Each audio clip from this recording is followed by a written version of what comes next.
back with another episode of the crossover with your host Ravi and B. You know, this is part of the Beyond the Locker Room channel. We are getting to talk to you trade deadline, talking a whole host of other things. Ravi, man, we're gonna do this rapid fire. There's so much stuff going on in the association these days. It's popping off pretty much everywhere at this point. Well, let's get the biggest story right now, probably the most central story: trade deadline. Well, what are your thoughts, man? Winners, losers, who you like, coming out of this trade deadline? Hey, man, you said it best. So much drama in the LBC. Wow, taking it back. Taking you back for the youngsters. But the LBC is where the action's not happening, though. Well, it's happening off the court. It is happening off the court, yeah. You got sort of stuff we were talking offline. We even getting that, but yeah, go ahead, man. What do you think? Well, let's start with the hometown team. Let's get into the obvious. I mean, I think the Raptors made some good moves. Obviously, picking up Ibaka, moving Ross, and then bringing in Tucker at the deadline there. I think Tucker gives them that perimeter defense that I think you and I have been speaking about for quite some time now, and he's a real tenacious defender, so I do like that about him. Right. Obviously with Ibaka, he brings. Here's a guy who's been to the finals, so he has that deep postseason experience. He can hit that that 50 to 20 footer. He can hit that three occasionally. And he gives you some toughness in the interior as well. So I think overall I like their moves. I think another move that I liked was and obviously the Lakers did this one for strategic purposes to keep their top 3 pick in the draft, but they got rid of their leading scorer, Lou Williams, sending him to Houston. So I think that gives James Harden another weapon to work with. So I think Houston's going to be a fun team to watch coming down the stretch going into the postseason. Well, I tend to agree with those picks there. I think there's a few little small picks in this case, like the I can never pronounce his name, Bogdanovich deal there for Washington. I just finished watching them. He's definitely helped their second unit. He's just put a wax on the Raptors. I think the Raptors overall, get like an AA+. They're one of the top ones in this case from a deal standpoint. Houston were making a nice deal. I am surprised that most of the big name teams did not really get into the mix, but I agree with you on those assessments there. So we'll see what happens, which kind of leads to our next point: the rash of injuries to major players going down the stretch here. Let's start with the home team. So I'm right now focused on 3 major injuries. Of course, Love was earlier on before the All-Star break. We have Kyle Lowry just was announced just a couple of days ago in this case on his situation, and most recently last night what happened with Durant and his knee. He's going to be out for about a month, so he looks like he'll be back around the playoffs just like Lowry, and Love looks like he's on the same timetable as well too to come back up at that time. But obviously it puts a big hole on some of these teams. Which team you think is impacted most of the 3? I definitely think I'm going to go with the obvious one. I think it's Golden State for sure. I think this one, it really, it can go either way. So let's say if Durant comes back for the playoffs, and he's at least 80% of himself, I still like them as the favorite. If Durant does not come back for the playoffs, then things get interesting, because from reports that I've read today was that, like you said, he's said to be, he's going to be missing a month. But there's some other reports that say Golden State is actually possibly holding back information because he may be out longer and the injury may be a little more serious than what we think it is. Right. I mean, we obviously know Durant has had he's had some some injuries in the past. Right. So he's a guy with that history. But I think it really affects them given the moves that Cleveland has made. Picking up Bogut, Derek Williams, and Deron Williams as well too. So it's Durant's health is the linchpin here, because obviously Cleveland has been, they've been making moves to compensate for that Durant move all season long. Yep. And I think it's very interesting the way things are playing out. Well, right now. Here's my thing on it. I'll pick up on Golden State. I don't think they're actually the most team that's impacted in this case, but because the fact in this case here, they had essentially the nucleus last year that got into the finals. Now the team is thinner, so I agree with you. I don't think that's the reason why they would get the finals. I said even with Durant, I don't think they're getting the finals, so I'm sticking with that anyhow because I just feel the team itself is too thin on the back end of the team in this case here. Obviously, in the playoffs, you play more of your top dogs, but as we saw last year, especially a team that's a jump shooting team like Golden State, when you have those jump shooting type teams, 6-7 games every single time, it's like tire thread. It starts to wear on you. When you're a big team, you could ride that out for 7 games and play the Wars in this case. When you're a team that's shooting jump shots, them legs start getting rubbery in rounds 3 and 4 in this case, and I just see that team looking real thin on the back end when it comes to the playoffs. That said, I think they still have enough to get pretty far to just buy time for them to get back. But I think you made an interesting point about the injuries. I don't even think so much the injuries. Durant's had now 2 major injuries in his career. This one and the one happened a few years ago. I think the problem would concern me if I'm the Warriors or any Durant fan is that when you had the last one, if you remember, there's a lot of things going on with the healing on that situation about what Oklahoma City knew, what they didn't know, how he was diagnosed. It was a whole heap of stuff. They kept on saying, well, he's coming back then, he's coming back later, oh, he's about to come back this week, no, he's not coming back. So I'm sitting here now thinking to myself now, as this happens, and it's a knee. This isn't like an arm or nothing like that where you can tape that sucker back up and off you go. This is knees, ankles, feet. They get dicey areas, man. I don't know if this is assumed as much as people think, like, he'll just be back around the beginning of the playoffs, but we'll see. As I said before, I'll just finish up my point. I think the Raptors, in this case, are the team that's most impacted by it. Even though they've gotten off to a good start without Lowry, I think as time goes by, if they don't find some ways, I actually think the Raptors need to find some dude who can shoot threes. I don't know, a guy off the bench, a guy sitting at home right now, I don't care what it is, some dude can shoot threes because it is so apparent. They were already a very streaky three-point team before these trades.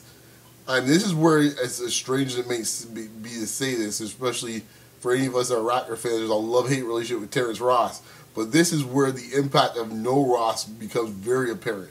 Because he's the only other three-point shooter they had besides Lowry that you consistently could stroke it. No, obviously with him gone and Lowry hurt, you could make an argument their best three-point shooter right now in this roster right now is Ibaka. Yeah. It's honestly, I'm almost sitting here watching tonight. Like, there's no explosive. I mean, they've done it with defense in the second half of games, but there's no explosive, like, okay, we're going like a 12-2 run, boom, like that. Like, if it is, it's based off of scrambling and defense, but not because of the offensive potency of the team. It's pretty much been just like, it's just like, DeRozan and four dudes just sitting there getting the rebound. Someone described it on the podcast.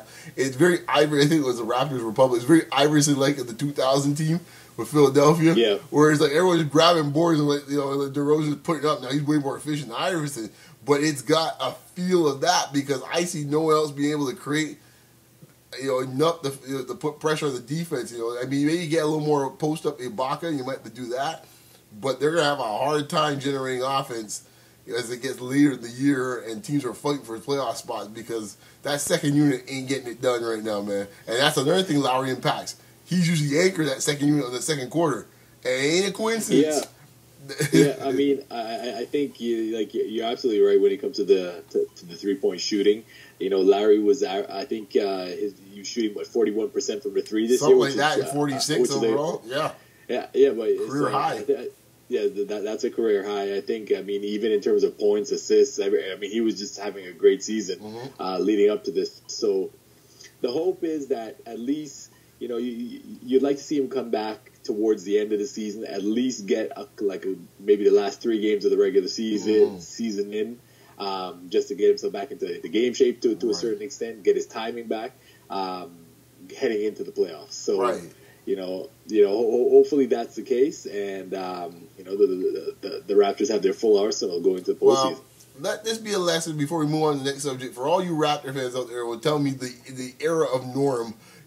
Last year, we get rid of DeRozan and we get Norm. Now Norm can't really put up layups these days. It's like Look, it doesn't for I know fan Terrence Ross, but one thing Terrence Ross can do, he'll give you a night and drop 25. You know, I don't. You know, you see Norman Powell putting that up. Anytime he's had some games, we scored 20 plus points, but I don't feel like if like consistently, even Ross was more consistent of putting up 17, 18 a night. Like he's that dude that's supposed to be that guy or that second unit. Well, hey, I'm going to call on Raptor fans as well because I think one thing that we've seen over the years in this city, we like to make cult heroes out of certain players. And guy, I mean, leave the scrubs alone, guy. Like really, man. Leave the scrubs alone, man. Jeez. I mean, you guys remember RickBrunson.com? Oh my gosh, I'm gonna start there, man. But guy, we go down the list of these dudes over the years. JYD, you keep going, man. Anyways, let's move on, man, to the next phase of this whole discussion, man. We're going to jump into some of the moves that have been made off the court in this case here. I guess one major move made off the court. I mean, as the resident La fan, since we all know La La Land, we'll discuss La La Land since we're going to have a little, a little Oscar feel to it. Magic Johnson is your new president of basketball operations.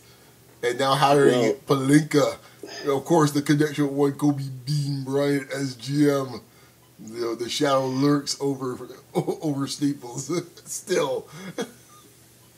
Oh, Brian, you threw that one up for me like a Gary Payton to Sean Kemp.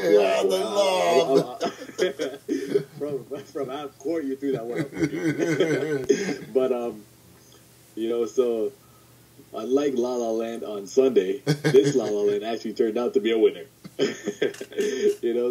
Damn. Shots fired on La La Land. That's our Oscar post game or post coverage. So here's the thing.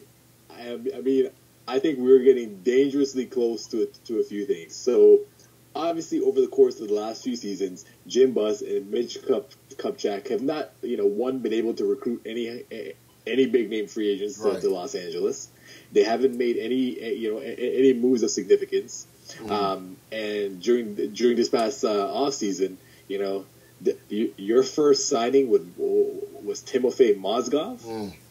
So their moves have been questionable, but the person that's been just getting by scot-free and no one's been, questioning her, no one's been saying anything because the media likes her is Jeannie Buss. And she has the last say in all decisions. She could have removed Jim Buss a couple seasons ago. Obviously, there's a family ties there, so that plays into the dynamics. And it was a power struggle going on too, right? Like that was the other thing. Well, there's not anymore. There's no power. No. But I don't think there ever was a power struggle because she had ultimate last say in things. Right. But it was reported that her dad wanted Jim Buss to run this aspect of the business, so she was trying to honor that. Right. And as well as her other siblings also have, they all have like a share in the Lakers, but she's the one with the final say in things. Right. So, I mean, you got the family dynamic comes into play. But, I was silently watching and saying, hey, man, we can sit there and, rip on Jim and Mitch as much as we want for their lackluster performance in the front office. But, she could have done something about it. But all that to say, the move has finally been made. Magic is now VP of basketball operations, bringing in Rob Pelinka. I think the advantage there with Pelinka, obviously being a former agent, he has these relationships with a lot of guys around the league. He knows the cap. He's very familiar with the cap. Negotiations. He knows player personalities. He has that other back end knowledge on both sides, which I think is should make things interesting coming down the stretch and or moving forward. And going back to their move that we mentioned earlier, with them getting rid of Lou Williams just before the deadline. Obviously that move was made. Because I don't think it's any secret that the Lakers want to keep their top 3 protected pick in this year's draft. So I think if they can, I like that, and we'll see how Ingram continues to develop, as well as Russell, and I think Magic brings back a little bit of that cachet and we'll see. We'll see how we perform. So let me jump off on that last point you mentioned, because this drives me crazy with franchises, and specifically, it really, you see it in other sports, but NBA is very glaring because one player can make such a big difference. Time and time again, I see franchises get trapped by this thing of, going back to your point before the Raptors, falling in love with your own players. Now, if the deal was out there that Sacramento wanted Ingram and some deal with the Lakers, and they decide not to make the deal because that was something that they could not trade Ingram for Cousins in any deal. Like, are these people crazy? Like, I'm sitting there in my head, like, name me one deal I can think of in NBA history where you had like a young player that could be a great prospect traded to an established all-star, and the team that had the established all-star did not win out the deal was all said and done. Name me. I can't think of one. I can't think of one either. Cleveland trades Minnesota for Wiggins, #1 draft pick overall. Okay, if Ingram's as good as Wiggins, I think LA would take that. Wiggins right now. I'm not saying Wiggins will not be a great player as far as the team leading team that wins eventually, but Cleveland's already won the deal. They got the ring. Yep. So the deal's been won. The deal's been won, and Love's an all-star. Still. The deal's been sealed. And, I'm sitting here shaking my head like name me these young players that you're holding on to. Is like, well, geez, we can't give up Ingram. Really, a dude's averaging about 13 points or 12 points a game as like a string bean. Like, give me a break. Yeah, when that came out the day after the Cousins deal was announced, I just sat there and shook my head. Like, time and time again, you see this with franchise leagues. Like, well, we just can't give up. So, dude, you get the star player and you figure it out later in this case here. And if that means just giving up Ingram, they weren't even giving up the farm. It was like a draft pick in Ingram. They got tons of young players. The Lakers have more young players than know what to do with. Exactly. Okay? They got guys duplicated as young players right now. And they're going to get another one this season. I mean, when it's all said and done, this is getting ridiculous, man. And you end up getting this perpetual trap of just like, oh, this is the year. It's Philadelphia all over again. It's like you don't want to make the move. It's like, well, I can't trade that. We have young pieces and the assets. Boston's kind of the same spot. I mean, I'm sitting here, if I'm a Celtics fan, I'm sitting here scratching my head like, really? Really? It's like, we're buying time. I heard people today rationalizing this, we're buying time until LeBron leaves. Like, who the friends waits to when someone's leaving? You go to win now if you have a chance to win now. You ain't sitting around waiting around when LeBron might be finished. LeBron might be finished when he's 39. We gonna wait then? I mean, like, I totally agree with you. Like, I can't stand that type of mentality. I mean, there was a lot of talk, obviously, around the deadline of Boston going after Butler, Jimmy Butler. Right. And I would have loved to see that move. Or Paul George. Like, I just don't get. Yeah, like I'm sitting here. Okay, so play out Boston's scenario, right? They decide to keep their players. Then say, okay, they go into maybe they get the second round, maybe they get the third round. Fine. Now next year comes now. They have the draft pick in this case. It ends up being like the #1, #2 draft pick from Brooklyn. How long is it going to take for that player to be a true impact player? Because I don't care how good this draft is. There's no LeBron out here. Okay? No, there's no Iverson out here. There's not. There's no John Wall out here. Right? There's no even John Wall, as great as he is as a player, it took 2 or 3 years for Washington to get players around him to see him at his best. So now you have a player who may have a skill set that might not suit the team you have now. So you might still have to move these guys when it's all said and done. And it's like I'm saying, and then there's a whole adjustment period starts all over again. I'm like sitting there like, these dudes, man, you don't understand it. Anyways, man, I'll move off of that, man.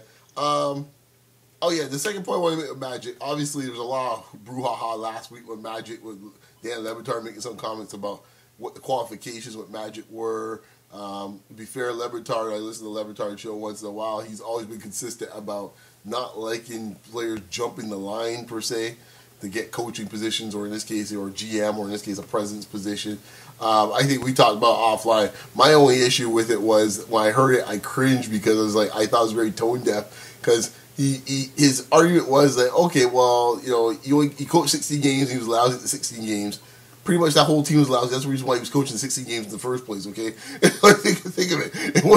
He didn't roll into the Golden State Warriors and he didn't start coaching, and they went bad. They were bad to begin with. And he's had a late-night talk show that died. That's your reason why. Never mind the fact that dude is the ownership of theaters and stocks in the Dodgers. we won't throw that as part of his resume. You know, as far as his thing as a CEO or a businessman, we're just gonna come and look at those two things. I was like, really? And the fact he used the the smiling, charming thing did give a bit of a persona type of like a bit of a shucking and jiving thing. I'll be honest with you, where it's like, really, like that's how he's getting over it. Really, the dude's like, I assume Magic might be worth like $500 million. And that's a lot of smiling and stuff like that. I think we all would have done that a long time ago. That's what it just took to make $500 million. Like, oh yeah, we'll all just have a good time, just smile and be nice to people, and that would just be it. Yeah, I thought that was a bit tone deaf. You know, the boys from ESPN LA, as you mentioned, I'll let you take it from here. But you know, their comments, obviously, Keyshawn and LZ Granderson were not impressed, as well as Michael Thompson, who just went in on Levitar. Boy, see, that's what happens when you get West Indians in the conversation, man. We didn't hold the tongue back. It's like we didn't play this PC game. He just went right after Levitar. Well, I will say Michael Thompson is like Magic Johnson's Ahmad Rashad. Yes, he is. Like, whatever Ahmad was to Jordan, that's what Michael Thompson. Michael Thompson said, man, those days in Portland weren't as good as those days in LA. You got me them rings. I'm just shutting my mouth up, guy. No, I mean, I think, you know, it was very selective of Levitar to point out the business ventures that he would, or the ventures, I should say, that Magic was not successful in, and conveniently leaving out the tons of other stuff off the court that he's obviously had a lot of success in. I mean, you whether it be the theaters, whether it be Starbucks, whether it be you know, other the Dodgers, the Sparks. I mean, and there's a host of other things. The movie cinemas, like that. Yeah, you know. So I mean, I was just bewildered. Like, you know, I mean, hey, like. Dude, you said someone's giving you a talk show. You've never had a talk show before. You're a big name. In the early 90s, everyone was getting a talk show. So let's stop all that. And that's not everyone was getting a talk show. And to your point, that's not to say he might not be able to. Like, he might still fail when it's all said and done. But like, I don't think this is the athlete that you want to make the die out your argument on. Like, you know, tell me some other athlete that dude just walked out and had no business experience, and say, And then the other thing is going back to the 16 games. Like I said, that was a favorite to Dr. Buss at the time. This was the mid 90s when I mean we had who was on the Lakers at that time? You had like Cedric Ceballos. Oh yeah. You know, Van Exel. You had Van Exel. I mean, it was just that down period between Showtime and the Kobe Shaq Lakers, which you know, LA fans Eddie Jones, I think, might be that team. The LA fans have erased that period of time from Lakers. Hey, was Del Harris coached the team there? Was it Eddie Jones was in the mix? You know? Exactly. You know, you had a all-star starting center Sean Rooks. Eddie Jones. What year did Van Exel and Eddie Jones make the all-star team? That was '98 when they had four Lakers. They had Kobe, they had Shaq, they had Jones, and they had Van Exel. Van Exel, Nick the Quick. Nick the Quick. You know, but like 93, 94, 95 was a lean years, boy. and young Vladdy, lean years. I don't know. Definitely, you're absolutely right. I understand the argument or the point he's trying to make. It's definitely the wrong athlete in this case to use that argument. Right. Yeah, I thought so too. So we'll see, man, how the Magic era goes on. Finally, wow. What I said before, last month has been. Hopefully, yeah.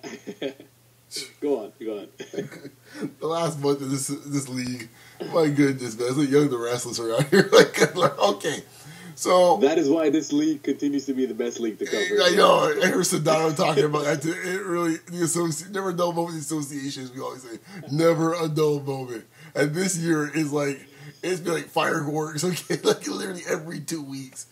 Okay, so we got two issues. We never did. Let's go back. Let's rewind back about 3 weeks in Madison Square Garden. Get your 2 minutes on Oakley Dolan. We get that out of the way because we missed that. That's after Bartley LeBron. By the way. Man, okay. So here are my thoughts on the Oakley situation. I think, you know, we don't know what the situation is behind the scenes, what the relationship is with him and Dolan. You know, there are things, you know, obviously throughout the years he has been very critical of Dolan. He's had a lot of derogatory comments about him as well in the media. I think if it's a situation where Dolan wanted him removed, I think it could have been done differently. Instead of sending 4 security guards at him, try to do it discreetly, get him in the back, and do it that way. Right. Now, but in terms of Oakley's reaction, I think he was obviously in the wrong. I think, it's something he should have gone and abided by what the security staff at MSG was telling him to do in terms of, needing to leave the premises. But, it just wasn't a good look all around for either side. Yeah. Oakley I don't know if there's any media outlet he didn't speak to after the incident because he was just going on. He was like Q-Tip and Muhammad, my man. He was on a war tour after that. Nice. Gravy's covered now. He was just anyone that would talk, anyone that put a microphone in his face, he was speaking about it. And I don't know, maybe he's looking for a job or just looking for an opportunity with the Knicks, but some of the things he said, this is not the first time it's happened. He said every time he goes to Madison Square Garden, security follows him. My question is, why do you keep going then? 1. Two. Okay, go ahead. Yeah. 2. Now, he kept saying, all he wants is a meeting with Dolan. He wants to speak with him. Dolan is not, obligated to give you a meeting. Charles Oakley last played for the Knicks in 1998. And here's the guy you've been publicly critical and abrasive towards in the media. This guy doesn't have to. He's not obligated to give you a sit down, to give you an interview. And I think it's absolutely ridiculous. It's absolutely ridiculous. His rationale. Dude, the guy doesn't want to talk to you. Just keep it moving. Okay. All right, so here's my point on your 2 points. I'll start with the second point first. I agree with you on the second point, so I don't really have much to say about that. He's obligated to give any meeting. I don't think Oakley has that. Look how they treat Patrick Ewing. So what do you think they're going to do you do? Okay, so... So actually, on that point, before I let you continue, there's now every media outlet and all the fanboys I think you just Kanye Oakley... What's that? I think you just Kanye me. I'm going to let you finish. I'll let you finish. Okay. I don't have the stats in front of me. Yeah. But, let's calm down on calling Charles Oakley a Knicks legend, okay? Patrick Ewing is a Knicks legend for those era of the Knicks teams in the mid-'90s, throughout the '90s, late '90s, okay? Oakley was he was a solid role player. He was a key part, but he's not a legend. I think that was.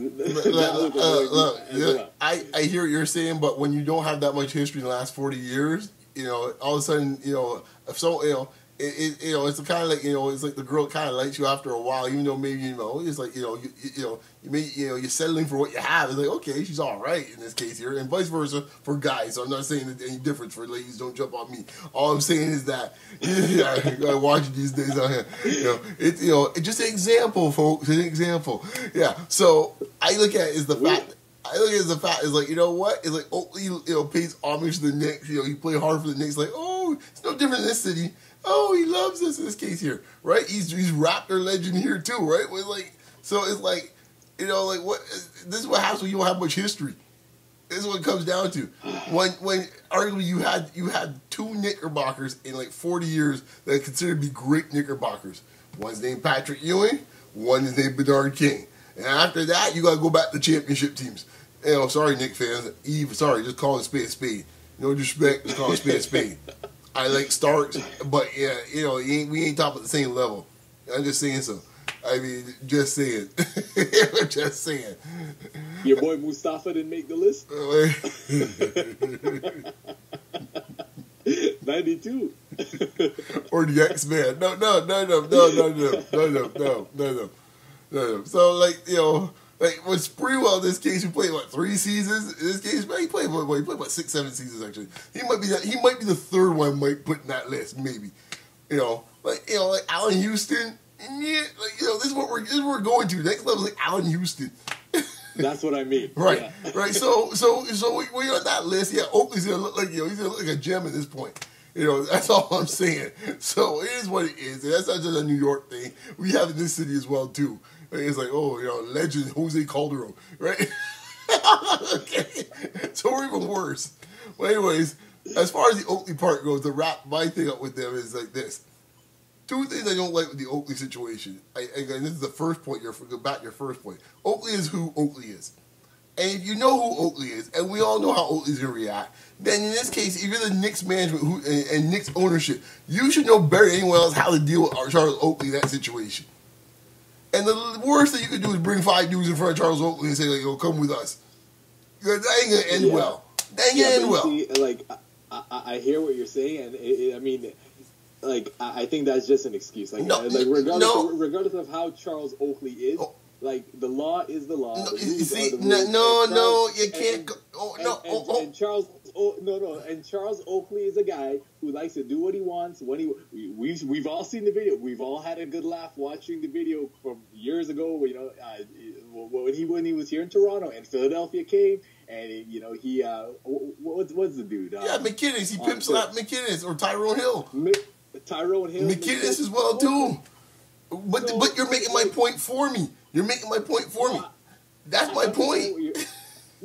I understand what you're saying, but my thing is like regardless of how you are, like you that can't be the excuse. Like no. But hold on, Ravi. Listen. When you're dealing with law enforcement, every situation is not handled the same way based on the circumstances of where you are. Sometimes it's coming in hard and heavy, as you were saying. Other times it needs to be a softer layer touch to de-escalate things, just depending on who you're dealing with.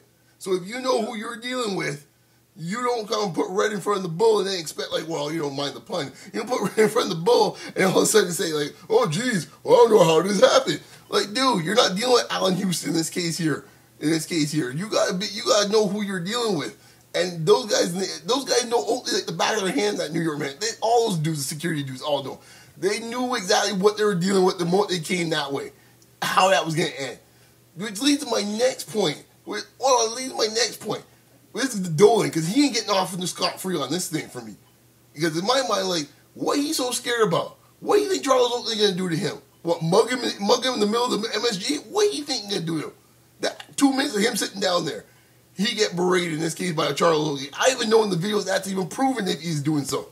But let's say if Charles Oakley dropped a few MFers on him, in this case after the first 2-3 minutes, and, about it. You think that's the first time Dolan's heard some folks drop some MFers on him? Really? Oakley's the first one? How bad this team's been? Like, really? Really? Like I said, the situation could have been handled differently, but when it goes, like, going back to Oakley, it's like, you have to take some personal responsibility for your actions. I agree. Well. I'm not saying he doesn't, but all I'm saying is you're the owner. You set that off the moment you started to bring your henchmen down there because someone dropped a few MFers on you. That's the part. That's the part. Yeah, I mean, like he I said, paid for his ticket like you or I would. He got the right to say whatever he wants to say back there. Deal with it. So put a better product on the court. I agree with you on that point where things could have been handled differently, like I said. But this is where Oakley contradicts himself. You can't expect to be dropping MFers and then complaining and crying to the media the guy doesn't want to give you a meeting. I totally agree with that. That's your second point where you said, I totally agree. I ain't saying that. But I'm talking about the very moment on that stage there, and I didn't get the most egregious part of the whole thing. So then he gets a press release where there's cronies from the communications department, and then starts making it sound like the dude's got like a drug addiction or something afterwards. I hope he gets help. Like, what the heck is that? Let me tell you something. Every statement that the Knicks team released after the incident, I think like PR firms in New York, their eyes must have been lighting up because they should have been contacting the Knicks and saying, dude, like, who is releasing these statements on your behalf? We both work in areas that deal with communications. If anyone did that in other organizations, in any sort of sensitive situation like that, the folks be packing their boxes the same day. Are you kidding me? I totally agree. I could not. I mean, you don't put out statements insinuating things that are not factual, that what you have no proof of. And even if you know what, even if you do have proof of it, there's certain things you just don't speak do. on. I think that's just my personal opinion on it. But I agree with you on that. Let me tell you something. He's lucky in this case there's not a defamation suit hitting him right now. Because believe me, I think Oakley will have grounds. Oakley will have grounds because it's put out there for the world to see. Like, what the heck? I'm sitting there going, like, that leads me to another point in this whole situation, because everyone's favorite knucklehead, Draymond Green, had to get involved in the situation. He's all the way in the West Coast. I wasn't even touch this, but you going down this path, so go ahead. Proceed. Proceed, Governor. Go ahead. So you have Draymond Green going on, the Dre Day podcast.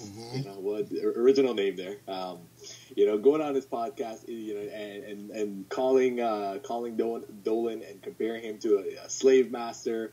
For not wanting let's get specific, because I think this is very important. You didn't call him slave master. Said he has a slave mentality, which is different. Which is different. To me, it's not different. To me, it's not different. Well, I can see a difference. To me, there's no difference in what he's insinuating. And then I also heard another after that. There was another interview that Oakley gave, and the interviewer, she specifically asked him. She was like, is James Dolan a racist? Have you heard Draymond Green's comments? And do you think Dolan is a racist? And Oakley said, well, I can't say he's a racist, but he kind of gave that look and on his end insinuating that he was a racist. So if that's what you're thinking, again, goes back to my point. Why do you want to meet with this guy so badly?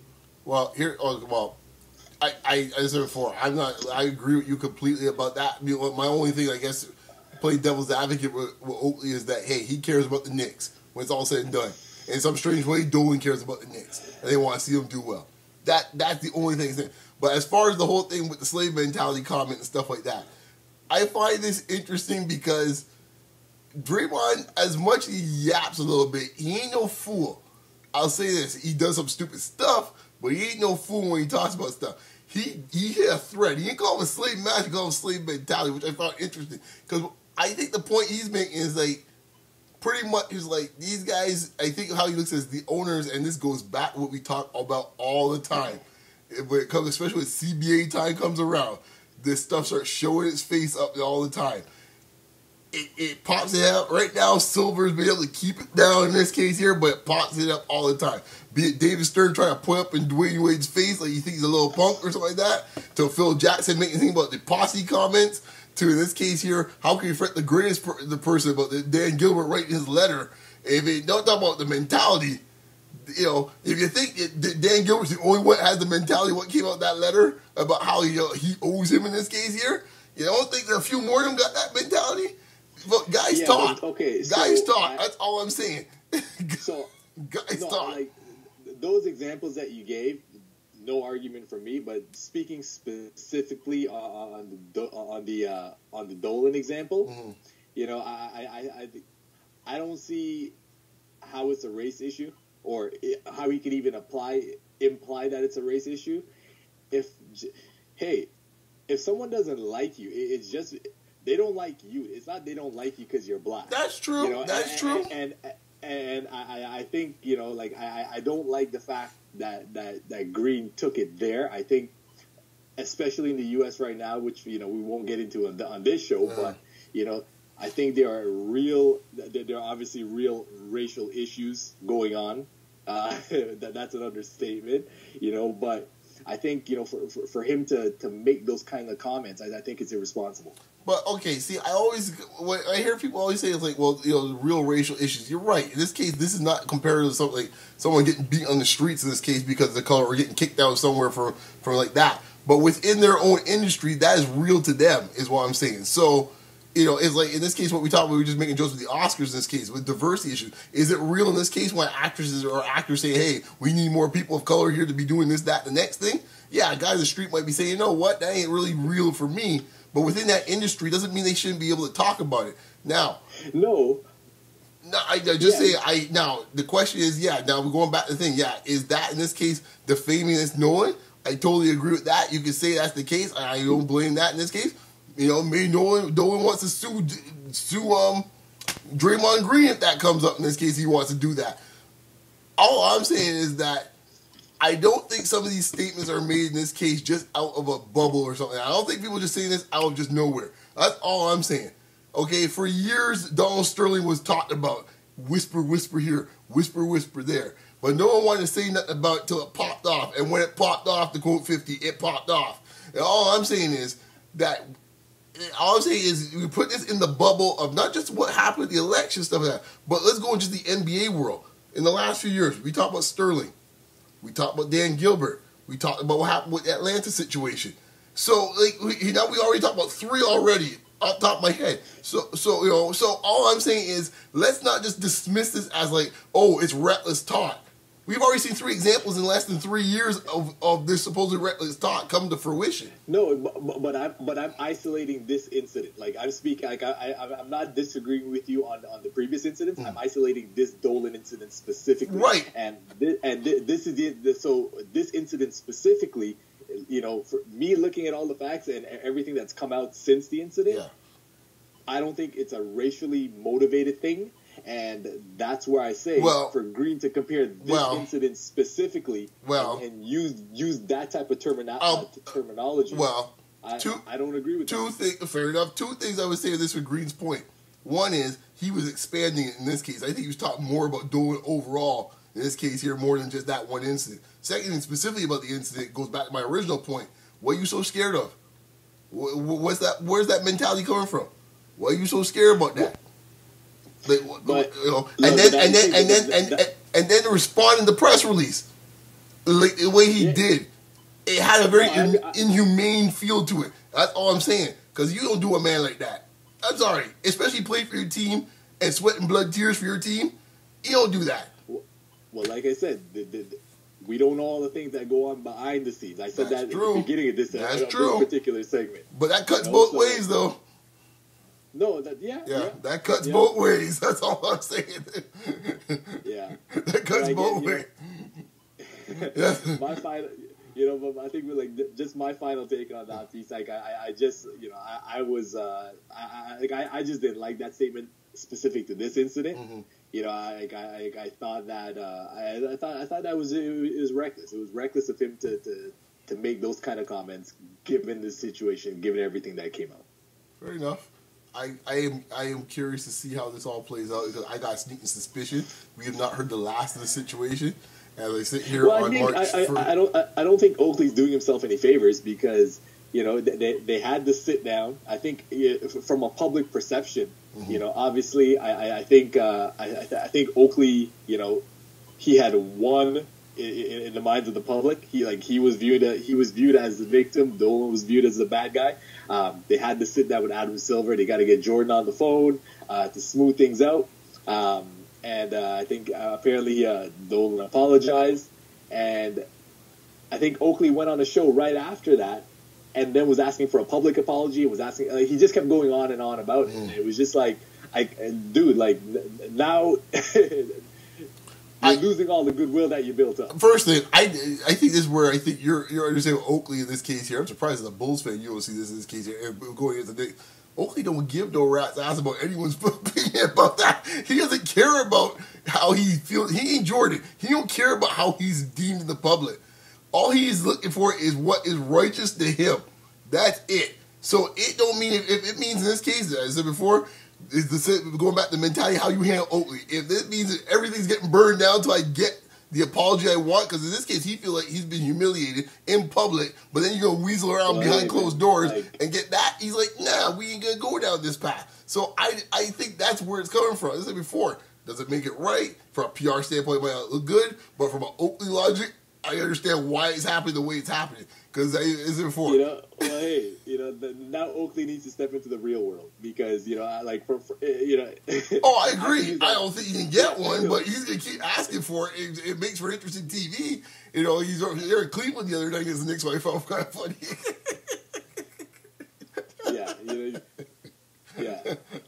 So that thank you for like another half-court lob from Brian up to me. So, we're rolling to 40. We gotta wrap this up soon. Go ahead.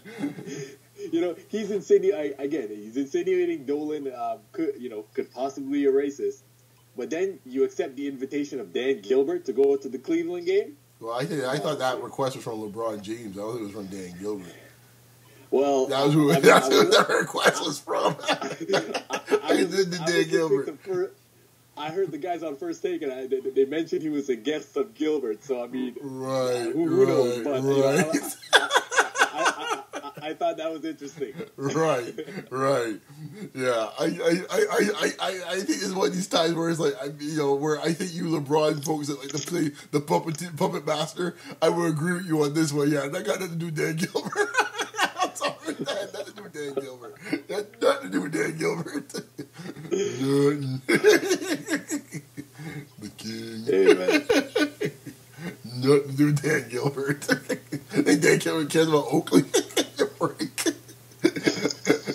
He cares Charles Oakley, Charles Barkley. That's which one's sitting there. I got nothing to do with that. That's all LeBron's orchestrating. Well, the last point here, we are way over, but we have a lot to catch up on.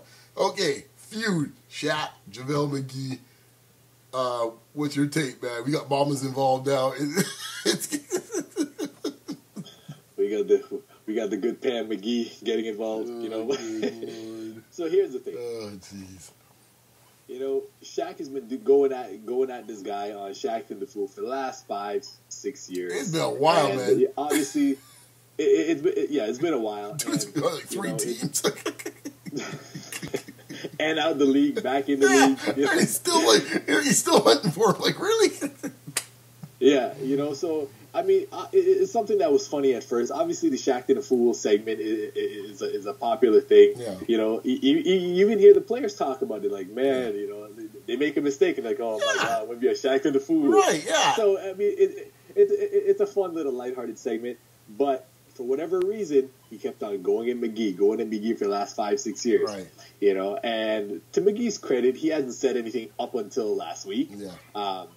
And Shaq is the first guy to. I mean, this dude is the most sensitive guy. So for him to go at McGee the way he's going, and after 5-6 years, the guy's had enough of it. Mm-hmm. He says something to you, and then Shaq is a classic bully. Like you smack him back, and he can't handle it. He can't take it. No. He's a guy that likes to be liked. He doesn't like to be seen as the bad guy in any situation. Mm-hmm. So I think McGee was absolutely. I like the fact that he actually spoke up for himself. I wish he would have done it sooner. And I mean, and to your point about the moms getting involved, I don't advocate. I've never been a fan of players' parents and wives and things like that. Like I don't want to hear from them. I don't. I don't care who you're married to or who your mom is. I don't want to hear from them. I want to hear from the player. Mm-hmm. But going back to Shaq, here's a guy, and I mentioned this to you offline yesterday.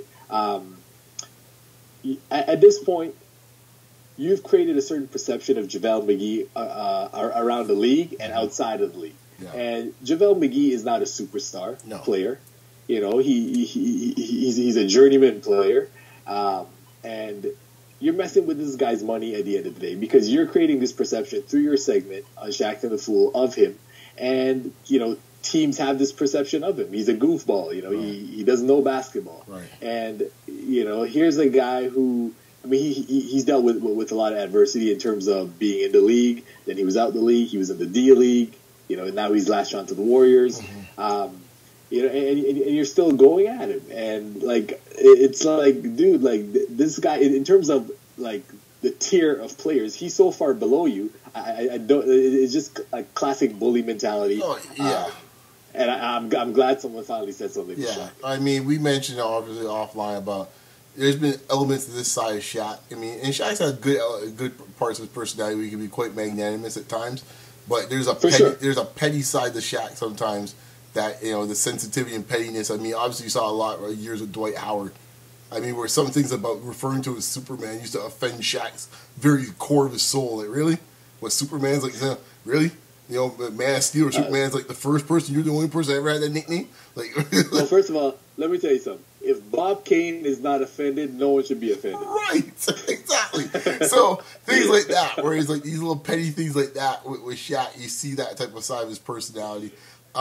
It does make you. I mean, well, read the tweets. You know, once you get past all the different, you know, the foul language and all the different attacks and stuff like that. Charlamagne's calling me here, but I'll get back to him in a second. All the attacks and stuff like that. I think you have to ask yourself. What goes into your mind to think that you're going to do an entire trailer about JaVale McGee? Like, who thinks about NBA fans even think about JaVale McGee that much? Period on a regular day-to-day basis, unless like I'm in a fantasy league. Like, really, like who's thinking about JaVale McGee that you would want to do an entire trailer of JaVale McGee? So it just shows you, like, I think McGee was very thoughtful in his response in some ways, where you'll have some interesting points on Twitter talking about. You make a good point, like, dude, why are you waking up in the morning thinking about an idea like that from me? Like, you know, it's not like all of a sudden like he did something that's so out of the ordinary. He was like the topic of the day or the week, where it's like, oh, we gotta do something on this.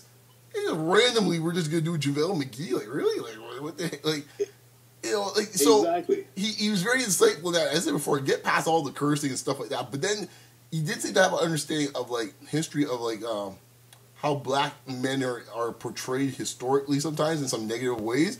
You know, discussing the minstrel acts and stuff like that. It was literally, he wasn't talking about a guy just saying just something like that when he's going the Cooney thing. He was going back to the historical thing, kind of saying like, hey, you know, you brought me the minstrel acts back in the day, blah, blah, and giving the definition of it in this case. And I was like, it's like, damn. Like, he was coming at him like on some higher level stuff. It's like, oh, jeez. And Shaq was just pretty much, meeting streets, like, you know. But in that sense, I thought he came off better. I mean, as I said before, there's a lot of stuff flinging back and forth. But his points were much more insightful.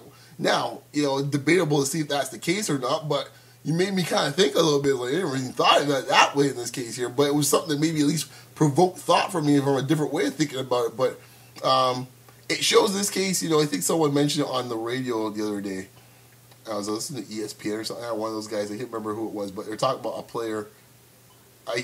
Armin Gilliam. I don't know who was on one of the podcasts mentioned Armin Gilliam was a fantastic player in this case as far as the UNLV really Rebels go. And stuff. So that guy, the hammer. So that guy off court guy, that guy we talk politics, talk all sorts of stuff with you, all sorts of things. That guy know every governor in this case in every state. He knew what was going on.